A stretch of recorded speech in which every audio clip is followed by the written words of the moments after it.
Hi Graham, thanks for popping down to the range and spending some more time on your game the other day. Just quick recap on the key points that we covered. You were complaining of catching the ball a little bit thin, a little bit clean, so struggling to get any compression on it. And when we looked at it in the downswing, pretty good position at the top. Ultimately, I'd like to see you maybe sort of firm that wrist action up a little bit. Just gets a little bit long in the arms there, a little bit saggy in the wrist. So I'd like to see you maybe firm things up as per what you see within the bottom centre there with Grant Waite. But weight forward, good extension of the spine, left shoulder working down, so all things are good there.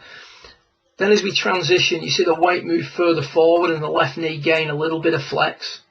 That's the hip slide kicking in. And then the left leg then starts to straighten too quickly. So the sequence of moves here is we're going into the ground and then out of the ground. And this is a combination of not quite going into the ground enough, followed by pushing out of the ground a little bit excessively or too soon during the downswing. So the first thing we wanted to do was talk about what should happen and the sequence of things during the downswing. What we see here with Grant Waite is he is going to push down into the ground from the top of the backswing to just before waist level. And now with an iron, he's going to maintain a little bit of knee flex. So there is a straightening of the left knee, where the player's pushing out of the ground, right leg in particular is pushing up. There is a pushing up or an extension, but it's not as fast as you would want to, as you would see with yourself. Now, what you see with yourself is pretty suitable for a driver as we push out of the ground more and sooner. We are shallowing the angle of descent,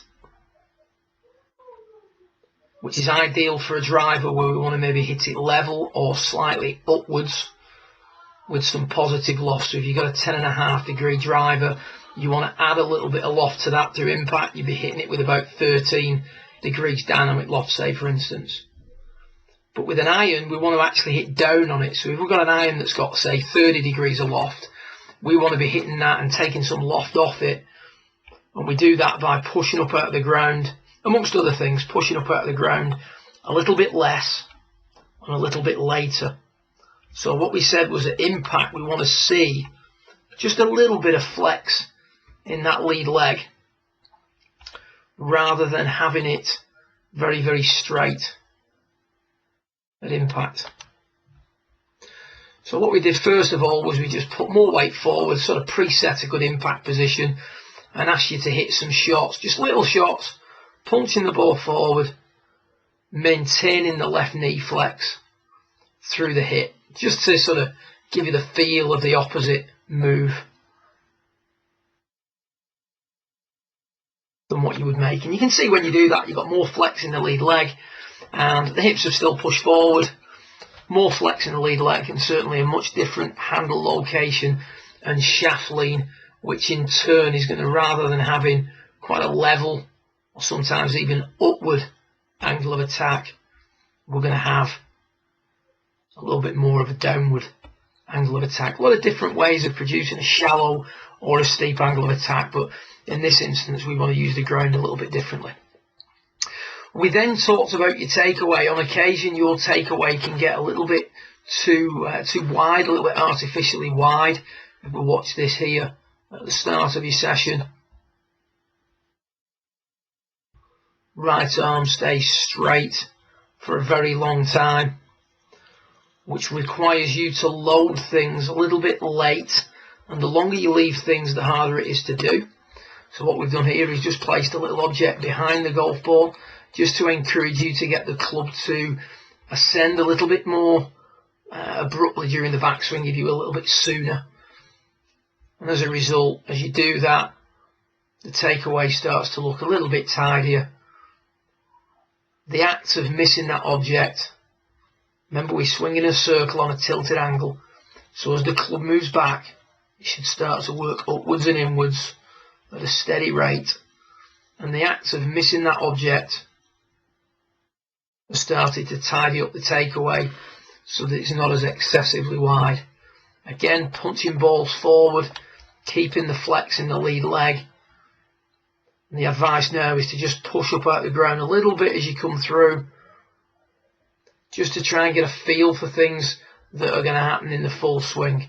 But the main focal point for you here is keeping the weight forward through the hip, not pushing up out of the ground too soon, and as we said before, tidying up that takeaway a little bit.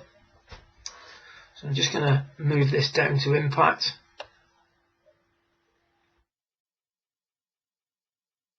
A few minutes hitting shots, getting a feel for that drill. We then ask you to just clip a ball forward, and what we see now is much more weight moving into the lead leg at the start of the downswing. So by the time the left arm is just parallel or just past parallel to the ground, we can see that there's a little bit more flex in the lead knee. The lead knee's gone further forward outside the lead ankle. Another sign that you're compressing and pushing into the ground. Then rather than pushing up from that point and springing out the floor a little bit too fast, what we're going to do now is we're going to stay in the ground a little bit longer and start to push up at a little bit more of an appropriate rate. And you can see at impact we've gone from having a sort of hyperextended left leg to a left leg that's much more appropriate, a little bit of flex in it, hips have moved further forward, handle locations further forward, as per what we see with Grant Waite in the centre. One final thing we discussed was the takeaway. I know we'd worked on it before. We were trying to get the club, as per in this one, to roll behind us less, to stay a little bit more in front of the hands by the time the shaft gets parallel. And all we've done at this stage to achieve that is we've just got a cane in the ground about 10 paces out in front of you, just about here. And we've asked you from a square setup to just hit a few pulls. And when you're hitting the pull shot, it discourages you moving the club behind you and encourages you to keep the club a little bit more in line with your hands during the takeaway. So that should just start to tidy up the takeaway which we worked on your first visit. So using the ground better, pushing into the ground a little bit more, and then not springing out of the ground quite as much when you're hitting an iron shot. When you're hitting a driver, pushing up out the ground quickly and a little bit more is fine, because we want to hit up on it, but certainly not if we want to compress our iron. So what we see on the bottom left is more the move that we would want to make. Good luck with it. If you have any questions, feel free to fire me an email, and I look forward to hooking up again in some time during the season and do a little bit more work on your game. Well done.